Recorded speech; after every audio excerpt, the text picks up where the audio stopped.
நிறைய பேர் ஈஸியா வந்து இந்துக்களை இழிவா பேசிட்டு போயிடுறாங்க. அதாவது இந்துக்கள் அப்படிங்கிறதே வந்துட்டு சரியான வார்த்தை கிடையாது. அது வந்து வேற யாரும் நம்மளுக்கு கொடுத்த பேரு அப்படின்னு சொல்லிட்டு இந்த சென்டென்ஸை வந்து நிறைய பேர் யூஸ் பண்றாங்க. இந்துக்கள் அப்படிங்கிறது யாரோ ஒருத்தர் நம்மளுக்கு வச்ச பேர், இந்துக்கள் அப்படிங்கிறத நம்ம வந்து வச்சுக்க கூடாது அப்படின்னு சொல்லிட்டு சொல்றாங்க.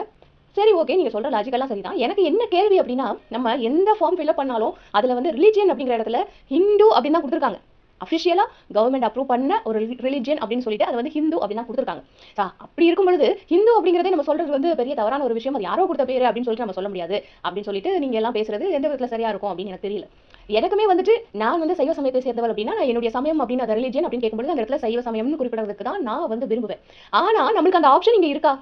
கிடையாது இல்லையா? சைவத்தையும் வைஷ்ணவத்தையும் சேர்ந்து மொத்தமா இந்துக்கள் அப்படின்னு சொல்லி பேர் கொடுத்தாச்சு. அரசாங்கமும் அதை அங்கீகாரம் பண்ணி இப்போ வந்து என்ன செய்யறாங்க, எல்லா ஃபார்ம்லயுமே நம்ம வந்து ஹிந்து அப்படின்னு தான் இருக்கே தவிர வைஷ்ணவர்கள் சைவ சமயத்தை சேர்ந்தவர்கள் அப்படின்னு சொல்லிட்டு வைஷ்ணவ சமயம் சைவ சமயம் அப்படிங்கிற ஆப்ஷன் அங்க இல்ல. இருந்திருந்தா நாங்க அதை தான் செலக்ட் பண்ணிப்போம். ஸோ இந்த மாதிரி இருக்கும் பொழுது நம்ம வந்து ஒரு பொதுவா பேசுறப்போ வந்து இந்துக்கள் அப்படின்னு சொல்ல வேண்டியது